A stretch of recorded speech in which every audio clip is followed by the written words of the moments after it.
आपसे जानना चाहते हैं कि शेर घाटी से लेकर नवादा तक की जो सड़क है बिल्कुल अभी जर्जर अवस्था में है। इसके लिए कई लोगों ने सोशल मीडिया के माध्यम से भी और सड़क पर भी उतरकर इसका विरोध किया है। चूँकि उनको बहुत सारी टेक्निकल जानकारी है नहीं कि निविदा पास हुआ है या नहीं हुआ है, या सरकार इसमें कहाँ तक क्या प्रयास कर रही है, या हमारे स्थानीय प्रतिनिधि डॉक्टर विनोद प्रसाद यादव जी इसमें कहाँ तक लगे हुए हैं अपनी ओर से, इसके बारे में थोड़ा ब्रीफ करें। देखिए, T01 रोड का नाम है जी। और GT road Sherghati to Nawada 2.28 जी मतलब 2 किलोमीटर से ज़्यादा, जी 2.25 किलोमीटर ये रोड का लंबाई है, लेंथ है। जी और 1,42,99,000 का एस्टीमेट है। माननीय पूर्व मंत्री विनोद जी का अथक प्रयास से ये रोड हुआ है, और हम समझते हैं कि इनके कार्यकाल में जो 10 साल का कार्यकाल रहा ये बहुत सराहनीय रहा।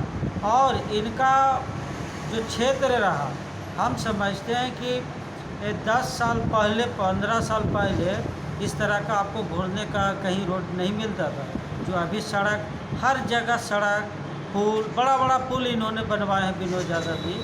तो हम समझते हैं कि ये काम पे लगे हुए हैं, और जो लोग राजनीतिक लाभ के चलते ये सब अफवाह फैला रहे हैं, जनता को बरगला रहे हैं, हम उसको निंदा करते हैं। और माननीय मंत्री विधायक जी का जो अथक प्रयास रहा, इसको बहुत बहुत बधाई और धन्यवाद देना चाहता हूँ कि बहुत मेहनत करके ये काम कर रहे हैं। हम समझते हैं कि इसी तरह के इनका काम आगे भी चलता रहेगा। इसी आशा उम्मीद के साथ अपनी बात रखता हूँ। विजय कुमार। आखिरी प्रश्न होगा सर मेरा कि चुनाव के अब हम लोग बहुत करीब आ चुके हैं और बस कुछ ही फासला रह गया है। एक यहाँ के ज्वलंत मुद्दा जो है कई वर्षों से अधूरा पड़ा हुआ है, और वो मुद्दा है शेर घाटी को जिला बनाने का। तो इसमें आप क्या कहना चाहेंगे? इसमें माननीय मुख्यमंत्री जी का ये घोषणा हुआ था पूर्व में ही कि कहीं भी बिहार में एक भी ज़िला बनेगा तो उसमें शेरघाटी रहेगा, लेकिन उस तरह का ज़िला का कहीं घोषणा नहीं किया गया। इसलिए इस बात को अभी अब देखिए आगे का क्या होता है। माननीय मुख्यमंत्री जी फिर से आएंगे ही, कुछ न कुछ अच्छा ही करते रहें। और जो भी हो रहा है ज़िला का, आपका देखिएगा कि कृषि का आपका बहुत अच्छा आमस में एक अनुसंधान केंद्र बना है। तो कहीं न कहीं अच्छा काम हो रहा है ज़िला का, ज़िला तरह का बड़ा बड़ा। अभी यहाँ पर बाजार समिति का देखिए, आप देखे होंगे कि कितना बड़ा बिल्डिंग बना है जी। तो ये माननीय विधायक जी का बहुत अच्छा मैंने काम करने का तरीका है, और इसी तरह से ही काम करते रहे। जी विजय मान जी MP गया। धन्यवाद। आप हैं शेरघाटी के स्थानीय विधायक और बिहार सरकार के पूर्व पंचायती राज मंत्री डॉक्टर विनोद प्रसाद यादव जी, और मेरा पहला प्रश्न ये है कि आप 2010 और फिर उसके बाद 2015 में यहाँ से विजयी घोषित हुए और वर्तमान में विधायक भी हैं। तो शेरघाटी में विकास के आयाम को आप कहाँ तक ले जाने के लिए प्रयासरत हैं, और क्या क्या उपलब्धियाँ अब तक रही वो ब्रीफ करें। सर्वप्रथम मैं आपका स्वागत करता हूं, और मैं सबसे पहले अपने नेता आदरणीय नीतीश कुमार जी और गठबंधन के नेता सुशील कुमार मोदी जी के प्रति आभार प्रकट करता हूं, और गठबंधन के नेता हमारे चिराग पासवान जी हैं, उनके प्रति आभार प्रकट करता हूं कि हमारे जो भी नेता हैं उनका पूरा सहयोग हमें विगत 10 वर्षों से विधायक के रूप में या जिस रूप में मंत्री के रूप में काम करने का अवसर मिला, पूरा सहयोग मिला। और सबसे ज़्यादा सहयोग अगर मैं कहूँ इन नेताओं के प्रति, चूँकि वे हमारे नेता हैं, तो जो स्थानीय स्तर पर शेरघाटी विधानसभा क्षेत्र है उसके मतदाता, चाहे शेरघाटी प्रखंड के हों, डोभी प्रखंड के हों, आमस प्रखंड के हों, उनका जो विश्वास हम पर है जी। उसके लिए भी मैं उन तमाम लोगों को पहले हार्दिक अभिनंदन और धन्यवाद देना चाहता हूँ कि उन लोगों ने मेरे जैसा व्यक्ति को शेरघाटी से दो बार प्रतिनिधित्व करने का मौका दिया। और मैं जब प्रतिनिधित्व का भार संभाला था नवंबर 2010 के 24 नवंबर को मुझे प्रमाण पत्र मिला था यहाँ से निर्वाचन का। आज उस तारीख से मैं सदैव इस क्षेत्र के प्रगति के लिए काम करता रहा हूँ, चाहे सामाजिक क्षेत्र में हो या सरकारी क्षेत्र में हो, लोगों को सड़कों के विकास हो, बिजली की सुविधा के लिए हो, स्वास्थ्य सुविधा के लिए हो, शिक्षा की सुविधा के लिए हो, तमाम सुविधाओं के लिए हमने अपने माननीय नेताओं के आदेश से उसको पूरा किया है और जनता के जो प्रश्न थे उसको हल करने का काम किया है।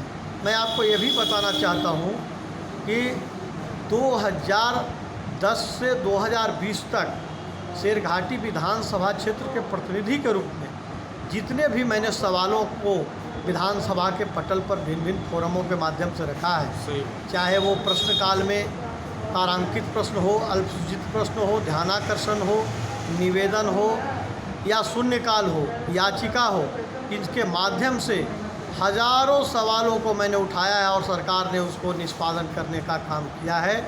मैं आपको बताना चाहता हूँ कि यहाँ पर जितना भी पंचायत था, पंचायतों में हाई स्कूल की सुविधा नहीं थी। माननीय मुख्यमंत्री जी ने हमारे विधानसभा क्षेत्र के प्रत्येक पंचायतों में +2 विद्यालय की स्थापना की और वहाँ जहाँ भी शेष बचा था 1 अप्रैल 2020 से सभी जगह पर पढ़ाई शुरू हो गई है। लॉकडाउन के चलते वहाँ पर अभी वर्ग बाधित है।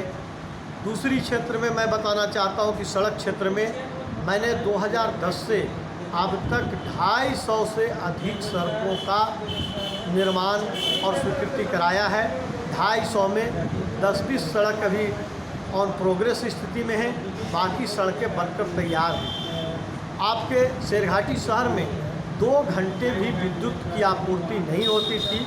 मैंने यहाँ 24 घंटे विद्युत आपूर्ति की व्यवस्था करवाई। आपको यहाँ पर 2010 के पहले अनुमंडलीय अस्पताल नहीं था, अनुमंडलीय अस्पताल की स्थापना करवाया। यहाँ पर शेरघाटी में बीज प्रोसेसिंग प्लांट की स्थापना करवाया। वैज्ञानिक केंद्र की स्थापना आमस में होने जा रही है। सोंदाहा जलाशय जो आमस का है 40 वर्षों से अधूरा था, ज्वलंत मुद्दा था, उसको मैंने हल कराया। सिंचाई के क्षेत्र में हो, सड़क के क्षेत्र में हो, सभी क्षेत्रों में मैंने जनता को एक ऐतिहासिक काम किया है और जनता ने भरपूर सहयोग दिया है। मैं जाति, धर्म, भेदभाव सभी से उठ करके सभी समुदाय के लोगों का काम करने का काम करता हूँ। मैं लोगों को आपस में विद्वेष फैलाने, आपस में झगड़ा फैलाने, इन सब बातों से बहुत ही दूर रहता हूँ। जैसा कि आपने माननीय सांसद महोदय से भी जानकारी प्राप्त किया है, माननीय सांसद महोदय जब चुनाव के क्रम में यहाँ आए थे तो लोगों ने शेरघाटी से नवादा तक की जो जर्जर सड़क हो चुकी है उसके बारे में बात रखी थी। आपको जानकारी के लिए बताना चाहता हूँ कि शेरघाटी से नवादा की सड़क 5 वर्ष पहले मरम्मत का काम किया गया था। सरकार का नियम है कि कोई भी कार्य 5 साल के बाद ही उसका फिर पुनर्जीर्णोद्धार होता है। 5 वर्ष उसका पूर्ण हो गया, उसका हम लोगों ने DPR बनवाया। सांसद महोदय का पूरा सहयोग रहा। सांसद महोदय और मैं दोनों व्यक्ति माननीय मुख्यमंत्री जी से, ग्रामीण कार्य विभाग के मंत्री जी से दोनों जाकर संयुक्त रूप से मिले उस सड़क के लिए और दोनों आदमी ने हम लोगों ने निवेदन किया कि काफ़ी लोग संकट में है, उसको उबारिए।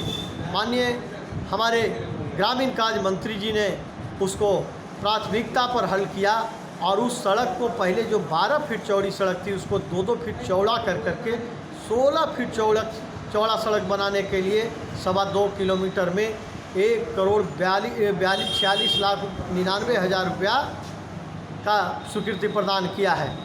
तो मैं उस क्षेत्र के वासियों को धन्यवाद और आभार करना चाहता हूं कि वे संकट में रह करके और धैर्य बनाए रखें। लेकिन चूंकि सरकार का नियम है कि 5 साल के पहले कोई काम नहीं होता है, अब उनको अविलंब, चूँकि उस सड़क का निविदा हो चुका है, 5 लोगों ने निविदा उसमें डाला है, अब निविदा का निष्पादन हो रहा है। निविदा विभाग के जो RWD के जो कार्यपालक अभियंता हैं और अन्य लोग हैं निविदा का निष्पादन कर रहे हैं। निविदा के निष्पादन के बाद योग्य संवेदक को काम अलॉट होगा और जल्द ही उस इलाके के लोगों को 16 फीट चौड़ी सड़क और मजबूत सड़क प्रदान होगी। एक आपका भी प्रयास था सर कि सरघाटी के मुख्य मार्ग पर ट्रैफिक का बोझ कम हो, तो उसके लिए एक बाईपास रोड निकालने की योजना बनी थी, वो उसमें क्या प्रगति है? उसमें भी मैं और माननीय सांसद दोनों माननीय मुख्यमंत्री जी से मिला हूँ। वो 9 किलोमीटर का प्रोजेक्ट है। कहाँ से कहाँ तक सर? नई बाज़ार चौराहा से शुरू होगा। नई बाज़ार से राम मंदिर हो गया, बसंत बाग हो गया, कोल्ड स्टोरेज हो गया और उसके बाद सीधे वहाँ पर से चले जाइए कोल्ड स्टोरेज से चतरा रोड होते हुए शेखपुरा से आपको जो ये मेला का रोड है। हाँ। और जो नया पुल जो बना है आपको नदी में, बुढ़िया नदी में, उसके बगल से होते हुए आप गुरुकुल स्कूल होते हुए पुराना जो फिर आपको जो GT रोड में 9 किलोमीटर लंबाई में प्रोजेक्ट बना हुआ है। लगभग 30 से 35 करोड़ का परियोजना है, 30 से 40 करोड़ की परियोजना है और वो परियोजना स्वीकृति की स्थिति में है। माननीय सांसद महोदय और मैं दोनों व्यक्तिगत रूप से माननीय मुख्यमंत्री जी से इसके लिए मिला हूँ। बहुत जल्द शेरघाटी वासियों को एक ऐतिहासिक सौगात मिलने की उम्मीद है। अगर चुनाव के पहले हो गया तो ठीक है, नहीं तो मेरा पहला प्राथमिकता होगा कि जनता ने यदि आशीर्वाद दिया तो यह प्रोजेक्ट सबसे प्रथम प्राथमिकता में पूरी होगी। धन्यवाद।